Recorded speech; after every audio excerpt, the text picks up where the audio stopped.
Hello students, तुम्ही steam लॅबमध्ये विज्ञानाच्या ॲक्टिव्हिटी DIYच्या मदतीनं केली असतील.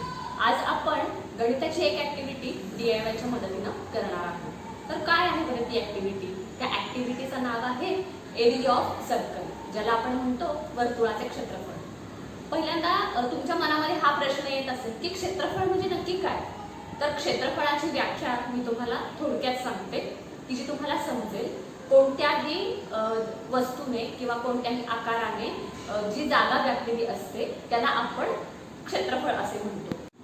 तुम्ही तुमच्या गणिताच्या पुस्तकामध्ये वेगवेगळे आकार बघितले असतील, जसं की स्क्वेअर, रेक्टँगल, ट्रायंगल.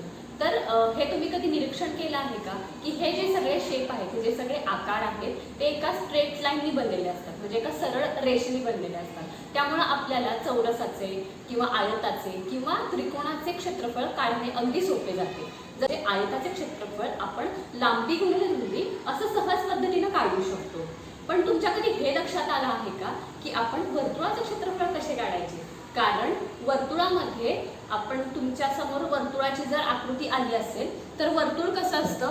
वर्तुळ हे गोलाकार असतं. ह्याच्यामध्ये कोणतीही म्हणजे सरळ रेष नाहीये. त्याच्यामुळे आपण ह्याचं क्षेत्रफळ कसं काढायचं? तर पहिल्यांदा मी तुम्हाला वर्तुळाच्या काही भागांची ओळख करून देते.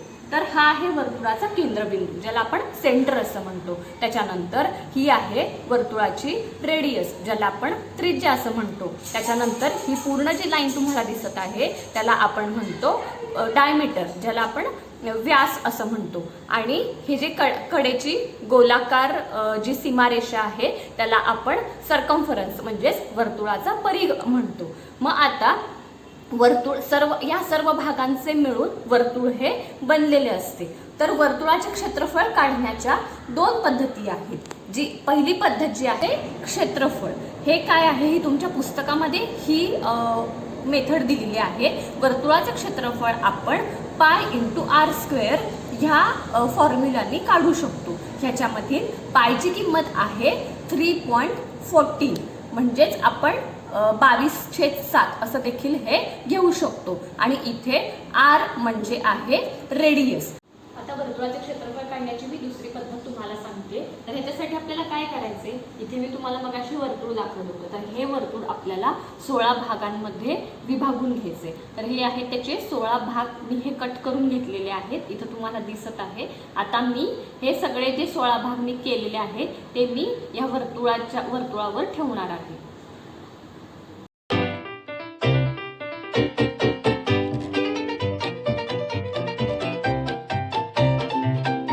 तुम्हाला दिसते वर्तुळाचे मी 16 भाग केलेले आहेत आणि ते 16 भाग मी ह्या वर्तुळावर ठेवलेले आहेत. हा 16वा भाग आहे. त्याचे मी अजून दोन छोटे भाग केलेले आहेत, 16A आणि 16B. क्षेत्रफळ काढण्यासाठी हे वर्तुळाचे मी जे 16 भाग केले होते तेच मी 16 भाग ह्या हा जो रेक्टँगल दिसतोय त्याच्या त्रिकोणांवर मी ठेवणार आहे.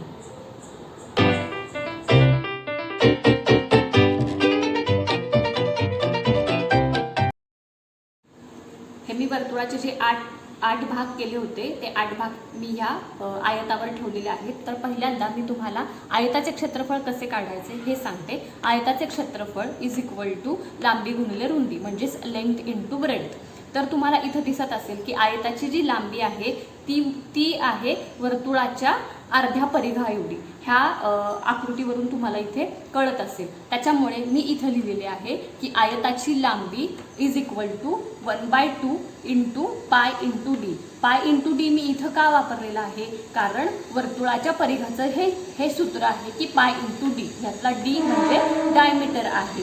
आणि आपण असं म्हणू शकतो की D/2 म्हणजेच वर्तुळाची रेडियस म्हणजे त्रिज्या होईल. म्हणून आपण असं सांगू शकतो की आयताची लांबी is equal to pi into R.